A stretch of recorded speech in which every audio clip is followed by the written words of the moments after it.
I'm very happy to be here in Kenya, and as you already said, it's not my first trip to Kenya. I was here as a tourist, and now it's the first official visit to Kenya, and I'm very pleased to be here. But I have to admit that when I was here as a tourist, I never visited lions fishing, and I never visited elephants bathing in the sea. But I'm really willing to have this chance in my life, and this would be a very good experience. And the one time I had the chance to look at the animals and the landscape, it was something that impressed me very much, because it gave me the idea of peace in a way. And I felt that if this would be Christmas time, though it was in summer, but it was something that will live with me for a long time, and so I will be back also for official visits, but also as a tourist again. But I think we are really cooperating as friends, which is very important for all of us. And it is something that is not just because we have this long-standing relationship, and it is not just because we were the first to be your diplomatic partner after becoming independent. It is because it is something which we have in common, and this is also the understanding of democracy, and that the people rule the country, and that the rule of law is of importance for the life we are having.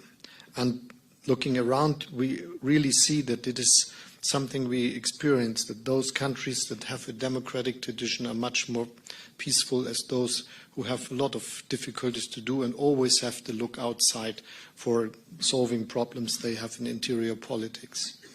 As I said before, I'm really appreciating what Kenya is doing in helping solving conflicts all around. It is a very difficult task in these times, and it sometimes seems as if one conflict is looking to be solved, the next one is to come, but that you are constantly referring to your task and that you are doing it is something we admire very much, and it's very, very good that you do this. We are willing to work together, as you said, in the questions that are tackling us. One of them is obviously how we fight against climate change. My view is that this is one of the biggest tasks of mankind, and in the midst of this century, we must succeed. In case of Germany, we try to be CO2 neutral in 2045. Some other countries say it will be 50, some say 60, but this is the latest what we should reach. And so to work together is a big goal for all of us.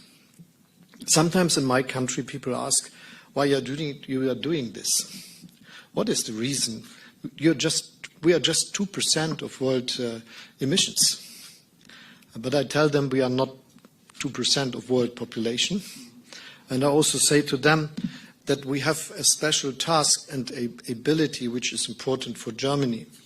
We have the engineers, we have the companies, we have the technology that is necessary for getting what is we are aiming for, becoming a world that is living and doing business CO2 neutral, climate friendly, but which is also solving the problem that many people in the world still face, that they are looking for a better, good income, that they are looking for how to feed their children, how they can educate them. So there is big growth, there's a lot of growth necessary to many parts of the world.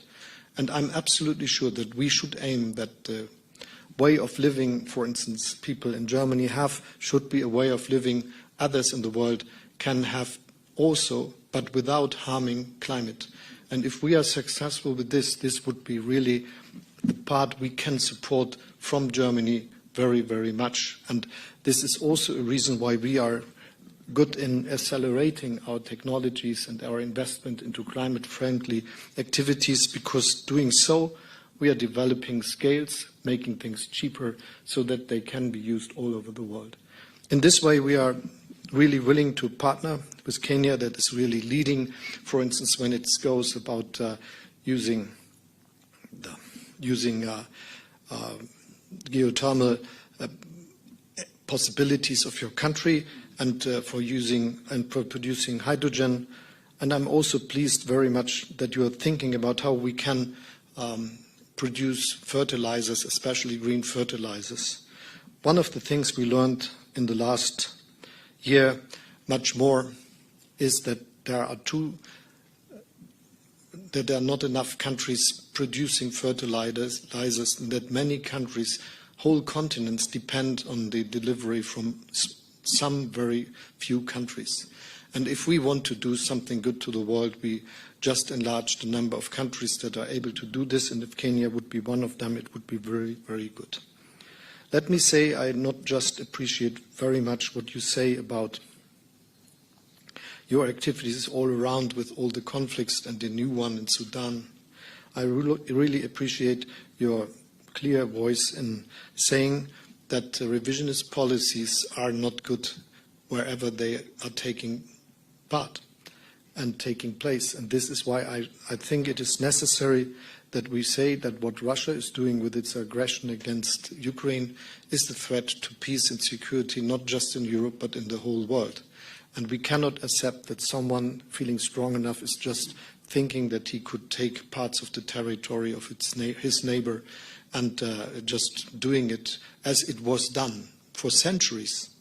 But it is one of the advantages of our time that we agreed in the United Nations that this should not be the case. And we are very much willing to help all the countries that suffer from this war and from the outcomes of this, and we are very much working to make peace a possibility and support the Ukrainians. Thank you for your activities.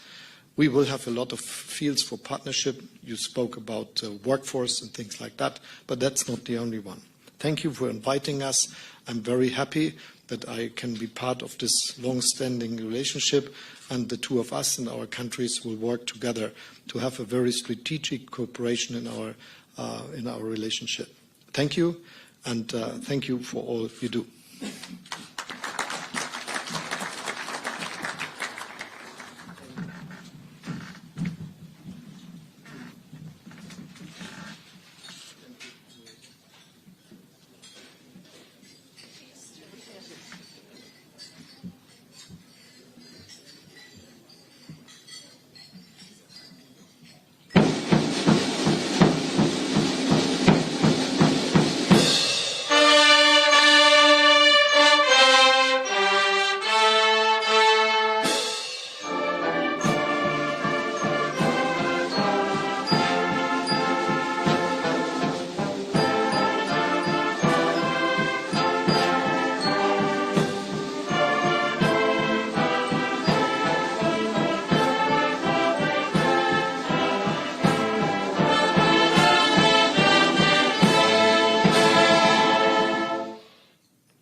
Ladies and gentlemen, Your Excellencies, that marks the end of this particular session.